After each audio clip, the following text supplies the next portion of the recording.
Salam sejahtera di dalam kasih Tuhan kita, Yesus Kristus. Indah sekali kita boleh kembali memuji Tuhan bersama-sama, memuliakan nama Tuhan, mendengarkan sebagian dari kebenaran firman Tuhan. Bapak Ibu yang Tuhan Yesus kasihi, belakangan ini ramai sekali di Amerika karena ada donat terkenal. Nama donatnya adalah Krispy Kreme Donat. Jadi pada keranjingan orang-orang Amerika makan donat Bapak Ibu. Apa yang spesial dari donat tersebut? Sebenarnya kalau dilihat modelnya sama-sama bulatnya. Sama-sama tengahnya ada lubangnya. Tetapi ada bedanya. Krispy Kreme Donat ini dibuat dengan sebuah desain yang berbeda. Dibuat dengan sebuah blueprint yang berbeda yang ada di dalam pemikiran yang punya. Yaitu bahwa donat ini di semua toko, jaringan toko yang menjual, donat ini harus bisa dilihat cara pembuatannya dari awal sampai selesai. Orang bisa lihat itu dari balik kaca. Bagaimana dari tepung yang masih diaduk itu lalu sudah bisa jadi, kemudian itu dicetak, lalu kemudian menjadi bulat, lalu kemudian tengahnya dilobangi, lalu kemudian yang sudah jadi bulat-bulat ini dimasukkan ke dalam mesin, di mana mesin itu memanaskannya, dan setelah dipanaskan maka akan turun kembali, berjalan di conveyor tersebut, lalu mengalami dihujani dengan gula atau dilaminating, warnanya putih itu. Kemudian dari sana baru kemudian mau dihias dengan apa? Rasa coklat, rasa stroberi, rasa segala macam ada semua di dalamnya.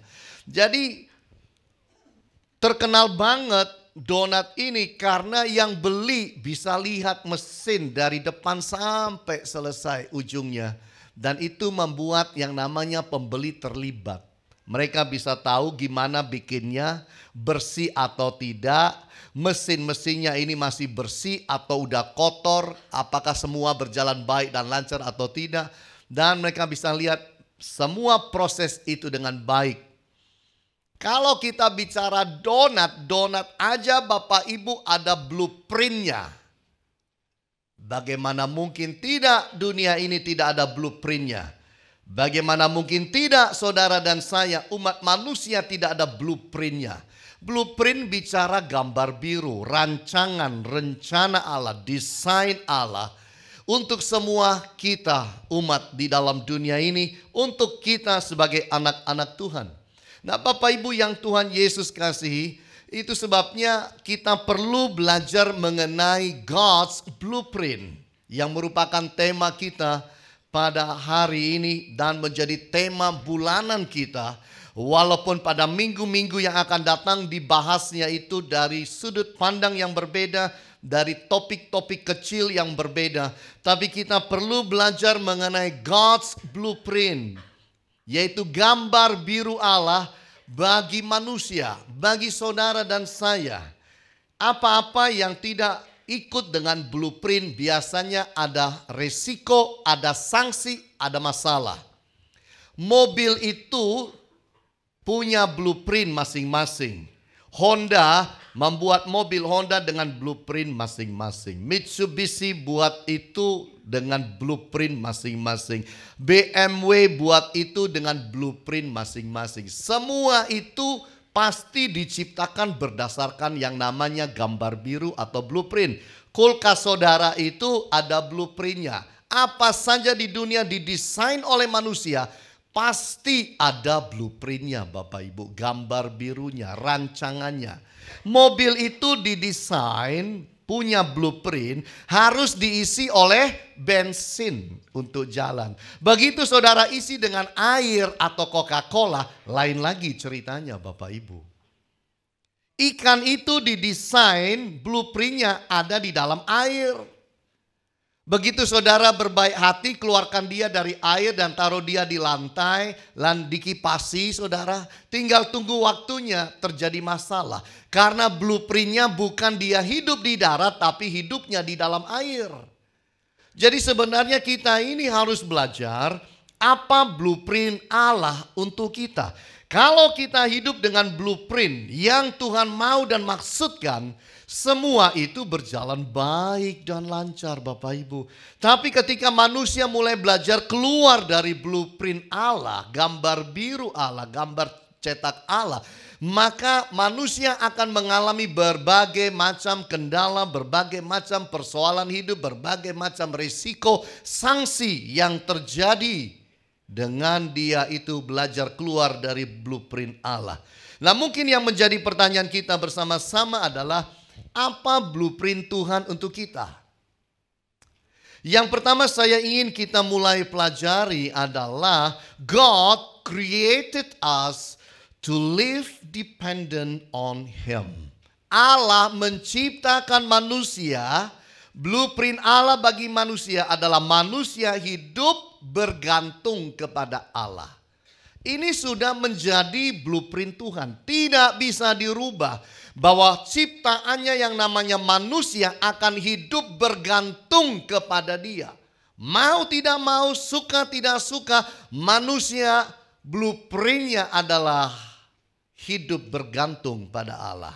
Coba lihat di dalam Kejadian 1 ayat 28 dikatakan, Allah memberkati mereka, lalu Allah berfirman kepada mereka, beranak cuculah dan bertambah banyak. Penuhilah bumi dan taklukkanlah itu. Berkuasalah atas ikan-ikan di laut dan burung-burung di udara dan atas segala binatang yang merayap di bumi. Ini adalah blueprint Allah bahwa manusia hidup itu mengandalkan Tuhan. Hidupnya diberkati oleh Tuhan. Lalu kehidupannya itu boleh menjadi yang namanya penguasa di dalam dunia ini atas ciptaan Allah semuanya. Nah, Bapak Ibu yang Tuhan Yesus kasih, sebagai ciptaan kita itu bergantung kepada creator kita. Yang namanya kursi itu ada yang menciptakan. Namanya meja ada yang menciptakan. Kursi, meja, mesin, semua ciptaan itu tunduk kepada yang menciptakan. Yang menciptakan mau taruh di sebelah kiri, dia ada di kiri. Mau taruh di sebelah kanan, dia ada di kanan. Yang mau ditaruh di luar kepanasan, itu juga penciptanya yang lakukan. Jadi yang namanya ciptaan itu memang didesain blueprintnya tunduk kepada yang menciptakan. Nah, pertanyaannya, sudahkah saudara dan saya hidup bergantung kepada dia, tunduk kepada dia? Kalau di dalam Kejadian 2 ayat yang ke-8 dikatakan begini.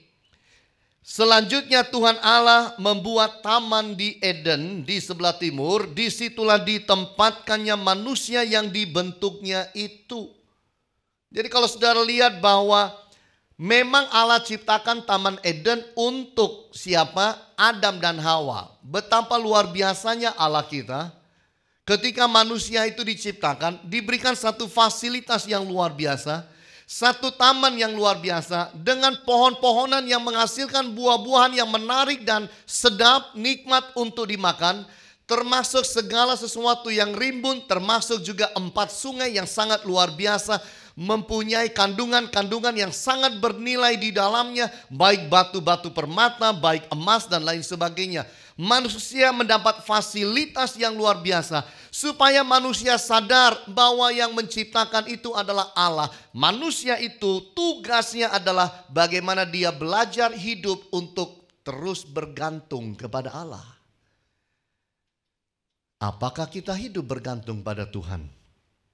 Tuhan ciptakan kita untuk bergantung, Bapak Ibu.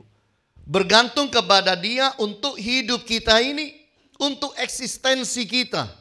Manusia diciptakan Allah, didesain untuk dia bisa ada di darat dan menghirup oksigen. Manusia tidak didesain untuk hidup di bawah laut. Begitu dia ada di bawah laut, tinggal tunggu waktunya. Jam akan menyatakan kapan dia berangkat, Bapak Ibu. Oleh sebab itu di dalam hidup kita, kita harus belajar dependent on God. Bergantung pada Allah. Karena dunia zaman sekarang ini sedang mengajarkan manusia untuk tidak bergantung pada Allah. Dunia zaman sekarang ini mengajarkan manusia untuk mengandalkan kepandaian, mengandalkan teknologi, mengandalkan uang, mengandalkan segala sesuatu yang lain yang manusia bisa dapatkan di dalam dunia yang modern ini. Allah tetap sama. Yang namanya ciptaan itu diciptakan untuk bergantung kepada Dia. Supaya kita bergantung untuk mendapatkan berkat-berkat dari Dia. Berapa banyak mata kita mulai tidak fokus. Lalu kita mulai mencari berkat kita dengan cara-cara yang tidak baik. Cara-cara yang tidak halal. Kita mencari berkat-berkat kita datangnya dari kuasa-kuasa kegelapan. Itu adalah sesuatu yang di luar blueprint Allah. Allah mengajarkan kita supaya kita bergantung pada Tuhan terhadap masalah-masalah kita. Supaya manusia itu belajar mengandalkan Tuhan dan melibatkan Tuhan di dalam setiap aspek kehidupan. Termasuk untuk masa depan Bapak Ibu. Kita harus belajar bergantung kepada Tuhan untuk masa depan kita. Masa depan anak-anak kita, masa depan cucu kita, semua. Manusia diciptakan untuk tidak pernah hidup mandiri di luar Allah. Tapi manusia diciptakan untuk manusia hidup dan hidupnya bergantung pada Allah. Jadi kalau manusia coba-coba hidup mandiri di luar Allah, pasti ada yang tidak beres. Pasti ada yang tidak pas. Pasti ada yang akan terjadi dalam hidup manusia yang kita tidak suka. Sebagai ciptaan kita patut menjaga relationship kita dengan Kreator kita. Kalau kita belajar untuk punya yang namanya kebergantungan pada Allah, maka itu artinya Allah mau kita hidup itu jaga relationship dengan Allah. Karena itu yang Tuhan inginkan. Kejadian 3 ayat yang ke-9 dan berkata, Tuhan Allah memanggil manusia itu dan berfirman kepadanya, di manakah engkau? Emangnya Tuhan tidak tahu di mana Adam? Masa Allah tidak tahu Adam dan Hawa di mana? Tapi bukan itu. Yang Tuhan tanyakan adalah, di manakah relationship-mu dengan aku? Kenapa hilang? Kenapa tidak ada? Kenapa berhenti? Kenapa tersendat-sendat? Ini yang sering kali kita harus juga pahami dalam hidup kita. Blueprint kita adalah hidup bergantung Allah, lalu membangun relationship kita dengan Tuhan. Itu blueprint kita. Artinya Bapak Ibu, kita harus hidup dan hidup kita harus ada doanya. Kita harus hidup dan hidup kita harus ada baca firman-Nya. Kita harus hidup dan hidup kita itu ada pujian penyembahan kepada Allah. Itu adalah blueprint kita manusia. Tetapi seringkali kita lupa atau tidak menyadari blueprint kita adalah menjaga relationship kita dengan Tuhan. Hati Allah ingin mendekat kepada kita. Allah ingin supaya di dalam kehidupan ini relationship saudara dijaga dengan Dia. Kadang-kadang ada orang bilang begini kan, saya itu loh enggak baca Alkitab 3 bulan, ya enggak apa-apa itu loh. Semua baik-baik, lancar-lancar. Yang satunya bilang, kamu 3 bulan. Saya loh setahun tidak sembahyang tidak apa-apa. Ada lagi yang bilang, loh Eke loh 3 tahun tidak baca Alkitab. Tidak apa-apa. Entenono. Silakan ditunggu apa yang terjadi. Karena kalau manusia itu berjalan di luar blueprint, tidak mungkin bisa beres. Pasti ada sesuatu yang kita akan kemudian hari sesali. Mobil aja Bapak Ibu dipakai terus tanpa pernah dibawa ke bengkel untuk di-tune up, di-servis berkala. Tinggal tunggu waktunya. Berhenti total, plek. Pada saat yang sangat kita butuhkan, itu bisa terjadi. Jadi mari kita belajar di dalam hidup ini untuk menjadi pribadi-pribadi yang menjaga relationship. Kenapa? Memang kita diciptakan untuk itu. Memang saudara dan saya diciptakan untuk itu. Kalau kita lihat sebagai ciptaan, kita juga harus hidup dengan values, nilai-nilai yang Tuhan inginkan. Apa nilai-nilai yang Tuhan inginkan? Di dalam Kejadian 2 ayat yang ke-18, Tuhan aja bilang Tuhan Allah berfirman, tidak baik kalau manusia itu seorang diri saja. Aku akan menjadikan penolong baginya yang sepadan dengan dia. Tuhan itu loh sampai memikirkan Adam, bahwa Adam itu butuh penolong. Tuhan siapkan, Tuhan berikan fasilitas ini. Lahirlah atau muncullah yang namanya Hawa, Bapak Ibu. Jadi di sini kita harus belajar mensyukuri satu, Allah itu baik. Kadang-kadang kita mengalami hal-hal yang kita tidak mengerti. Itulah kesempatan yang dipakai setan untuk kemudian menyesatkan kita dan berkata, kalau Tuhan baik kenapa Tuhan tidak tolong?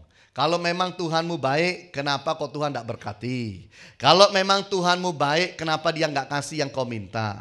Kalau memang Tuhanmu baik, kenapa dia tidak menyelamatkan engkau? Kalau Tuhanmu baik, kenapa dia tidak sembuhkan engkau? Itu kesempatan dipakai setan untuk menggoyangkan kita untuk percaya bahwa Allah itu nggak baik. Kenapa menurut saudara, Hawa itu ambil buah yang terlarang lalu dimakan? Apakah gara-gara dia tertarik dengan buahnya? Atau dia tertarik apa yang ada di belakang buah, yaitu omongan-omongan si jahat yang berkata, kalau kau makan engkau akan menjadi seperti Allah. Kalau dia bisa jadi seperti Allah, maka tidak perlu dia itu dependent on God. Tidak perlu dia bergantung pada Allah. Itu kecenderungan manusia untuk keluar dari blueprint Allah. Mau hidup mandiri kalau bisa hidup tanpa Allah. Dan aku tidak butuh Allah. Semua yang aku butuhkan dalam dunia, teknologi bisa berikan kepada kita. Hati-hati, ini semua merupakan bagian yang keliru kalau kita salah menerimanya. Teknologi diberikan untuk membantu kita, bukan untuk menjauhkan kita dari Allah. Berapa banyak yang kalau berdoa nggak bisa lepas dari BlackBerry-nya. Berdoa sambil megangi BlackBerry. Berdoa sambil megangi HP. Begitu BlackBerry-nya ketap-ketip Tuhan Yesus, time out 1 menit. Lalu baca BlackBerry-nya, balas dulu. Tuhan lihat semua ini Bapak Ibu. Mari belajar dalam kehidupan kita tidak seperti itu. Allah kita Allah yang baik. Mari kita mensyukuri bahwa Tuhan itu kasih sayangnya ajaib bagi kita. 2 Korintus 8 ayat yang ke-9. Karena kamu telah mengenal kasih karunia Tuhan kita Yesus Kristus. Bahwa ia yang oleh karena kamu menjadi miskin sekalipun ia kaya. Supaya kamu yang kaya oleh karena kamu menjadi kaya oleh karena kemiskinannya. Betapa Allah itu baik. Allah mana yang pernah mau mati untuk umatnya? Hanya ada satu, Yesus Kristus. Yang mau mati bagi umatnya. Dan dia bukan hanya tokoh atau Allah yang mau mati. Dia bisa mati dan dia bisa bangkit. Semua orang bisa mati, tapi tidak bisa bangkit. Hanya Yesus Kristus mati dan dia bangkit, Bapak Ibu. Ini sesuatu yang indah. Marilah kita belajar dalam hidup ini supaya kita belajar bergantung kepada dia. Ini adalah bagian yang penting. Memahami bahwa kita adalah the creation, ciptaan Allah. Dan dia adalah Allah kita. Bagaimana yang namanya ciptaan dan pencipta itu harus ada relationship. Kalau sudah tidak ada relationship, yakin Bapak Ibu, barang itu adanya. Kalau bicara barang itu pasti ada di gudang. Kita itu barang-barang yang ada relationship sama kita, itu pasti ada di dekat kita. HP kita, selalu dekat kan? Gadget kita, komputer kita, ya kan? Semua yang ada relationship dengan kita, benda-benda mati itu pasti dekat sama kita. Kalau sudah kita tidak punya relationship dengan benda-benda, jamin masuk laci, taruh di gudang, masuk di kotak, tumpuk, lalu kemudian simpen. Itu karena sudah tidak ada relationship. Allah tidak pernah buang kita. Tapi seringkali manusia yang buang Allah. Manusia yang ingin mandiri, hidup tanpa Allah. Mari belajar dalam hidup ini bahwa panggilan Tuhan yang sangat utama dalam hidup saudara dan saya adalah bagaimana kita hidup selalu belajar bergantung kepada Dia. Inilah hidup yang baik, inilah hidup yang benar, inilah hidup yang berkenan di hadapan Tuhan. Bukan gara-gara saudara berkhotbah baru berkenan, memberi persembahan yang banyak baru berkenan, bukan itu. Tapi dalam keseharian kita, kalau kita sudah belajar hidup dan menempatkan diri kita hidup bergantung kepada Dia, itu sangat menyenangkan hati Tuhan. Walaupun mungkin saudara tidak berkhotbah, walaupun mungkin saudara tidak memberi begitu banyak karena keterbatasan dan lain sebagainya. Tapi semua itu menyenangkan Tuhan karena saudara hidup dalam blueprint. Bapak Ibu yang Tuhan Yesus kasihi, baru-baru ini, minggu lalu saya doakan salah seorang jemaat HFC di rumah sakit. Tergeletak dia, istrinya BBM saya. Pak, kuatkan suami saya. Suami saya down, Pak. Lalu saya pergi ke rumah sakit. Setelah beberapa hari baru sempat karena saya sibuk. Saya pergi rumah sakit, lalu kemudian saya lihat beliau ada tergeletak di tempat tidur. Ngobrol dan ngobrol, ada istrinya, ada anaknya. Saya bertanya, sakitnya apa? Lalu sang suami berkata, Pak, saya kena leukemia. Dan dia rasanya kayak down.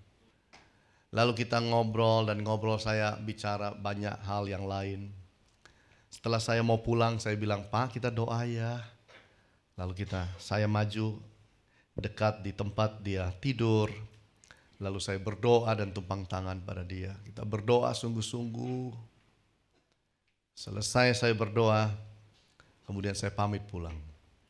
Minggu lalu saya masih jumpa anaknya, saya tanya, Papa gimana? Masih sakit, masih di rumah sakit, oke. Kemarin istrinya itu BBM saya. Dia bilang kepada saya, Pak Hani, puji Tuhan. Saya itu dikirimi foto hasil laboratorium. Dan fotonya itu ada 2 bagian. Satu foto dibagi 2 karena isi laporannya 2. Before and after. Kayak orang diet. Sebelum diet, sesudah diet. Gitulah. Before and after. Kemudian di bawah dikasih keterangan. Sebelumnya itu ada. Tapi setelah hasil lab yang kedua, ini karena dokter mau operasi, masukkan segala macam. Ini kemudian dikatakan hilang semua. Bersih. Dan dia senang sekali karena suaminya juga sudah pulang. Dan saya hanya bersyukur satu hal. Bahwa Allah sampai hari ini, di tengah dunia yang modern, Allah masih jadi Allah yang menjawab doa. Amin Bapak Ibu. Allah kita ajaib. Allah kita dahsyat. Allah yang mendengar doa. Kita harus belajar hidup Bapak Ibu. Bagaimana kita hidup itu menjaga kebergantungan kita kepada Allah. Manusia itu diciptakan harus pakai oksigen. Saudara lalu bilang, saya gak mau pakai oksigen. Mau pakai apa? Pokoknya gak usah lah, bosen pakai oksigen. Sekian puluh tahun mau setiap hari yang dihirup cuma oksigen. Bosen, mau hirup yang lain. Apa yang mau dihirup? Iya kan? Mau tutup hidung aja deh. Gak usah pakai begitu-begitu. Ya langsung kita masuk surga. Iya kan? Kita itu udah diciptakan Allah untuk bergantung. Hiduplah sesuai dengan desain Allah, blueprint Allah yang ini. Kalau kita hidup seperti itu, Bapak Ibu, sungguh kita akan melihat kebaikan-kebaikan Allah di dalam hidup kita. Amin. Nah yang kedua kita mau lihat bersama-sama. Kalau bicara God's blueprint, maka Tuhan itu, God created us to live victoriously. Allah menciptakan kita untuk hidup berkemenangan. Sunyi senyap, tidak ada satupun bilang amin. Bahwa saudara dan saya itu sebenarnya diciptakan Allah di dalam dunia ini jadi pemenang Bapak Ibu. Bukan jadi orang yang kalah. Itu ciptaan Allah. Dalam Kejadian pasal yang kedua, ayat yang ketujuh, ketika itulah Tuhan Allah membentuk manusia itu dari debu tanah dan mengembuskan nafas hidup ke hidungnya. Demikianlah manusia itu menjadi makhluk yang hidup. Bapak Ibu, kita harus tahu bahwa Allah kita itu luar biasa. Pembentukan Allah luar biasa. Allah menciptakan saudara dan saya jadi pemenang. Coba lihat bagaimana Dia bentuk kita. Kepada yang namanya segala sesuatu ciptaan yang lain, Dia hanya ucapkan firman. Jadilah terang, boom, jadi terang. Jadilah benda-benda penerang yang besar di langit, boom, jadi saudara. Jadilah ikan di laut, burung di udara, binatang-binatang di darat, boom, jadi Bapak Ibu. Tapi hanya kepada manusia, Allah itu turun tangan, handmade. Dibuat langsung oleh Allah. Lalu dihembusi nafasnya, rohnya itu dihembuskan kepada manusia. Saudara boleh baca seluruh Alkitab, saudara boleh cari. Bahwa yang namanya roh Allah itu hanya dihembuskan kepada manusia. Tidak pernah kepada binatang. Tidak pernah kepada siapapun yang lain. Hanya kepada kita Allah itu hembuskan rohnya. Ini sesuatu yang sangat indah di dalam hidup kita. Dia beri kita roh kehidupan. Bukan hanya itu. Kita ini adalah satu-satunya ciptaan Bapak Ibu yang diciptakan sesuai dengan gambar dan rupa Allah. Hanya saudara dan saya. Yaitu kita manusia. Kita diciptakan sesuai dengan gambar rupa Allah. Binatang tidak Bapak Ibu. Ini sesuatu yang sangat indah. Nah saudara, kalau diciptakan menurut gambar rupa Allah, bukan kemudian secara fisik. Oh kalau hidungku pesek, Tuhan ya pesek. Oh, badan saya hitam, kulitnya, oh Tuhan juga hitam.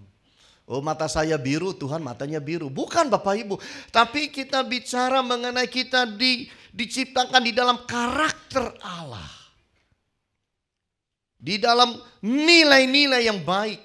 Itulah manusia diciptakan. Kita diciptakan dengan kapasitas tertinggi. Sebagai manusia kita diciptakan jadi manusia yang berkapasitas tinggi. Tidak ada ciptaan yang lain punya kapasitas seperti manusia. Dari dahulu yang namanya laba-laba bisanya bikin sarang laba-laba. Tidak pernah laba-laba bikin komputer. Tidak pernah laba-laba bikin Coca-Cola. Tidak pernah laba-laba itu bangun bangunan tinggi. Yang bisa itu manusia. Saudara cari semua binatang sama. Semua binatang itu dari dulu tidak pernah menghasilkan apa-apa. Mereka itu just live. Hanya hidup Bapak Ibu. Dan apa yang tubuh mereka bisa kasih itu mereka kasih. Lebah itu kasih kita madu. Hanya itu dia kasih. Tapi apa yang dibangun? Nggak ada yang dibangun. Tapi manusia itu diberi kapasitas bisa menciptakan apa saja dalam dunia ini. Zaman Adam dan Hawa nggak ada pabrik, sekarang pabrik di mana-mana. Zaman Adam dan Hawa nggak ada yang namanya pesawat terbang. Coba lihat pikir, manusia bisa bikin pesawat terbang. Manusia bisa bikin pesawat ulang-alik keluar angkasa. Manusia bisa bikin pesawat yang ada di bawah laut. Wah, luar biasa. Manusia bahkan bisa bikin terowongan jalan tol di bawah laut. Hanya manusia diberi kapasitas tertinggi seperti ini. Tapi bukan dengan satu maksud supaya manusia itu keluar dari kebergantungan dengan Allah. Tapi justru mensyukuri atas apa yang Allah berikan. Dan kapasitasnya dipakai untuk memuliakan Allah. Kita diciptakan menjadi penguasa atas ciptaan yang lain Bapak Ibu. Kalau saudara baca kembali di dalam Kejadian 1 ayat 28. Allah memberkati mereka. Lalu Allah berkata apa? Beranak cuculah. Bertambah banyak, penuhilah bumi, taklukkanlah itu. Berkuasalah atas ikan-ikan di laut, burung-burung di udara, dan atas segala binatang yang merayap di bumi. Manusia ini adalah ciptaan Allah yang tertinggi untuk menguasai segala sesuatu yang lain. Tapi heran, ini lihat nih ya. Kalau manusia tidak mengerti blueprint Allah dalam hidup, beda hasilnya. Allah ciptakan gunung untuk manusia nikmati. Manusia tidak mengerti, gunung disembah. Allah ciptakan matahari untuk menerangi manusia. Manusia sembah matahari. Manusia lihat yang namanya batu besar, disembah.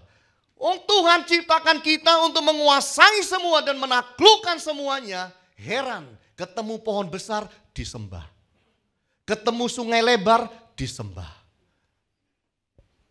Itu karena manusia tidak punya hikmat bahwa dia diberikan kepada Allah dan diciptakan Allah menjadi penguasa, menjadi yang tertinggi. Dari semua ciptaan manusia paling tinggi. Kenapa bulan dan bintang disembah? Kenapa pohon besar harus disembah? Batu besar disembah. Kenapa? Karena tidak punya pengertian bahwa blueprintnya kita di atas semua itu. Bahkan kita di atas daripada roh-roh jahat. Yesus bilang kalau ketemu roh jahat, usir. Kita ketemu pohon besar, kita bilang permisi. Loh ini kan sudah logikanya tidak cocok dengan firman. Itu berarti roh jahat itu lebih tinggi dari kita. Berapa banyak kita takut dengan roh jahat. Saudara, engkau diciptakan jadi pemenang dan ada menguasai semua itu. Amin. Jangan sembarangan. Keris disembah. Lah ciptaan disembah. Tuhan bilang kalau mau sembah, sembah aku. Bukan sembah ciptaan. Itu salah baca ayatnya. Salah pengertiannya. Kristus datang menjadikan kita pemenang. Roma 8 ayat yang ke-37. Tetapi dalam semuanya itu kita lebih daripada orang-orang yang menang. Oleh Dia yang telah mengasihi kita. Kemenangan kita bukan karena apa? Karena memang blueprintnya begitu. Dan Yesus datang bukan hanya menyelamatkan saudara dan saya. Yesus datang untuk mengembalikan posisi bahwa engkau diciptakan jadi pemenang. Oleh sebab itu harus berani percaya dan berani bilang, saya adalah pemenang dalam Yesus Kristus. Amin. Saya adalah pemenang dalam Yesus Kristus. Yang selalu masukkan pikiran-pikiran yang salah, berkata engkau adalah orang yang kalah, engkau orang yang gagal, engkau orang yang tidak bisa apa-apa, engkau orang yang hancur dan lain sebagainya. Itu setan, bukan Allah. Tapi kalau di dalam blueprint Allah, engkau adalah pemenang Bapak Ibu. Kristus datang memberi kemenangan bagi saudara dan saya. Di dalam 1 Korintus pasal yang ke-15 ayat 57. Tetapi syukur kepada Allah yang telah memberikan kepada kita kemenangan oleh Yesus Kristus Tuhan kita. Kita itu blueprintnya jadi pemenang Bapak Ibu. Tolong dirubah paradigma saudara, cara berpikir saudara. Percaya saudara, tolong dirubah. Yang negatif jadi positif. Untuk memahami dan mengerti, kita diciptakan jadi pemenang. Amin Bapak Ibu. Seorang petani bawa pulang telur burung Raja Wali. Lalu ditaruh di kandang ayam. Ayam bilang ini spesial banget, agak gede. Biasanya punya saya nggak segede ini. Nggak apa-apa deh, gua erami juga. Jadi telurnya dierami. Lahirlah anak Raja Wali kecil. Makan, minum, hidup, bergaul dengan para ayam-ayam sekawanannya. Sehingga dia tidak pernah tahu dia Raja Wali. Kemana dia pergi, dia jalan. Ayam makan apa, dia makan itu. Ayam berusaha berkokok, dia ikut berkokok. Dia pelajari semua keayaman yang ada. Sampai dia sungguh merasa dia adalah ayam. Satu kali Raja Wali besar lewat, terbang. Lalu dia mikir, enak banget ya jadi itu. Itu apa namanya ya Mbok? Itu Raja Wali toleh. Oh, enak banget ya Mbok, ya bisa terbang kayak gitu. Hus, diem, kamu tuh ayam, nasibmu di bawah. Itu Raja Wali nasibnya di atas. Berapa banyak kita? Potensinya ada, kapasitasnya ada, mentalitas dan pikiran kita orang yang kalah. Makanya kerja apa-apa gak jadi.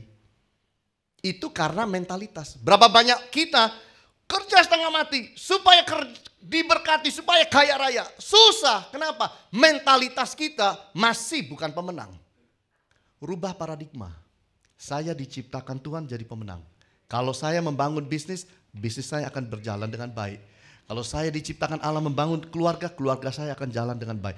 Bangun mentalitas itu di dalam diri kita. Saya belajar dari orang-orang kaya. Bukan orang Indonesia, orang Amerika kaya-kaya. Dia bilang, kalau mau jadi kaya, nomor satu mentalitasnya dirubah. Paradigma diubah. Kadang-kadang kita jadi sales yang di dunia marketing. Mau ke rumah orang besok aja udah takutnya malam ini. Iya nek dibeli, nek ndak dibeli. Iya nek dibuka no pintu, nek ndak. Iya nek ditampani, nek diusir. Loh, ini kalau kayak begini mentalitasnya, kapan Anda bisa jualan? Ini loh, merubah paradigma itu penting. Saudara itu diciptakan untuk jadi pemenang. Tolong bilang amin. Amin. Amin. Walaupun masih gak percaya tetap aja bilang amin. Amin. Walaupun wajah itu gak percaya tetap aja bilang amin. Amin. Hati belum percaya tetap bilang amin. Amin. Pikiran belum berubah tetap bilang amin. Amin. Yeah. Sampai satu kali waktu kita sadar kita itu diciptakan jadi pemenang. Dan kita akan berjalan seperti itu. Ada anak seorang raja ditangkap, ditawan, dibuang. Bapaknya dibunuh. Lalu anaknya dilempar 6 bulan di daerah yang sangat kumuh, kotor, banyak prostitusi, segala macam sakit penyakit. 6 bulan hidup seorang pangeran, hidup yang sangat menderita dan hidup jadi rakyat yang sangat bawah. 6 bulan. Kumpul dengan para pengamen, kumpul dengan mereka-mereka yang tidak punya rumah, kumpul dengan para pengemis, kumpul dengan preman-preman dan prostitusi. Tapi heran. 6 bulan kemudian ditanya, kenapa kok kamu itu tidak melakukan seperti yang mereka lakukan? Kenapa engkau itu kok tidak rusak seperti mereka? Padahal engkau ditaruh dalam situasi yang sangat rusak, yang sangat miskin, yang sangat menghancurkan segala nilai kemanusiaan. Kok kamu itu masih tahan hidup dengan baik? Kenapa? Jawabnya cuma satu. Karena saya lahir dan diciptakan untuk menjadi raja, bukan jadi pengamen, pengemis. Mentalitasnya ada. Paradigmanya ada. Amin Bapak Ibu. Ekonomi mau lesu. Saudara tetap bilang, saya diciptakan Allah untuk diberkati. Saya diciptakan Allah untuk menang. Saya diciptakan Allah untuk menikmati semua yang Allah sediakan bagi saya. Kalau ini aja gak punya gimana? Sehingga kita bisa punya iman dan percaya itu kepada Allah. Tuhan Yesus datang memberi kemenangan pada kita. Bukan sekedar menyelamatkan dan kita memperingati akan tubuh dan darahnya. Dia mau beri kita kemenangan. Bahkan Paulus bilang apa? Segala perkara dapat kutanggung di dalam Dia yang memberi kekuatan kepadaku. Paulus itu adalah seorang rasul yang dihancurkan babak belur. Tapi sikapnya tetap karena dia tahu saya pemenang. Segala perkara dapat kutanggung di dalam Dia. Yang enak, yang gak enak, semua bisa aku tanggung. Karena aku ini adalah pemenang, diciptakan untuk menang. Itu Bapak Ibu yang harus kita pegang dan tanam di dalam hati kita. Jangan kita itu kemudian lupa benang merahnya. Blueprint kita diciptakan jadi pemenang. Dan kalau situasi belum berubah, jangan keyakinan kita hancur. Jangan keyakinan kita itu gugur. Kalau situasi belum berubah menjadi seorang pemenang, kita tetap berkata, apapun terjadi, aku seorang pemenang. Dan disitulah Allah akan mengangkat kehidupan saudara. Ini yang kita harus pegang. Roh Kudus datang untuk membackup hidup saudara dan saya. Itu pekerjaan Roh Kudus.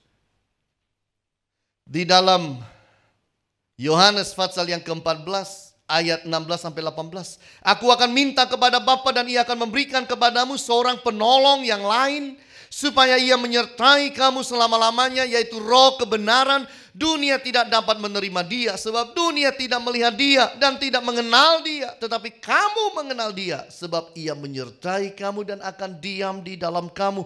Aku tidak akan meninggalkan kamu sebagai yatim piatu. Aku datang kembali kepadamu. Ini ayat-ayat bicara apa? Roh Kudus pun diberikan kepada kita, supaya Roh Kudus membawa saudara hidup berkemenangan. Mengenal kebenaran firman itu akan membawa kita hidup menang, Bapak Ibu. Ini yang kita harus pegang. Roh Kudus datang supaya memperbarui kita, supaya kita hidup suci dan kudus seperti yang Allah maksudkan. Allah tidak ciptakan kita untuk jadi cemar, Bapak Ibu. Zaman dunia sekarang yang katanya tambah maju dan generasi paling maju di dunia generasi kita. Zaman yang seperti sekarang menjadi zaman yang paling bodoh di dunia. Kenapa? Karena manusia tidak lagi bisa bedakan mana laki-laki, mana perempuan. Itu sebabnya pemberkatan nikah kepada memberkati John dan Charles, Elizabeth dan Susan. Karena manusia sudah tidak bisa bedakan mana laki-laki, mana perempuan. Baca baik-baik di Alkitab. Allah ciptakan itu laki-laki dan perempuan. Allah berkati itu laki-laki dan perempuan. Jangan kita menjadi orang-orang yang kemudian mau belajar meninggalkan yang namanya blueprint Allah. Blueprint Allah adalah laki-laki, perempuan diberkati. Mau dengan segala macam alasan apapun, kita tidak pernah bisa merubah. Tanya anak SD kelas 3. Allah itu ciptakan laki-laki perempuan. Allah berkati siapa? Siapa yang laki-laki, siapa yang menjadi satu daging? Laki-laki dan perempuan. Suruh anak kecil baca. Gak usah diterjemahkan, ngerti dia. Baru-baru saya lihat video di YouTube. Dan ditanya anak kecil-kecil, menurut kamu pernikahan itu apa? Dia bilang laki-laki dan perempuan. Tanya lagi, kalau menurut kamu pernikahan sesama jenis itu gimana? Yaitu laki-laki menikah sama laki-laki. Atau perempuan dan perempuan. Anak kecil-kecil ngerti. Dunia kita itu sedang belajar membawa kita keluar dari blueprint, Bapak Ibu. Mari kembali kepada blueprint ini. Ajar putra-putri kita. Blueprintnya itu ya ini. Laki-laki dan perempuan. Segala sesuatu kalau keluar dari blueprint Allah beda. Gimana caranya beranak cucu, berkembang biak, kalau yang menikah John dan Charles?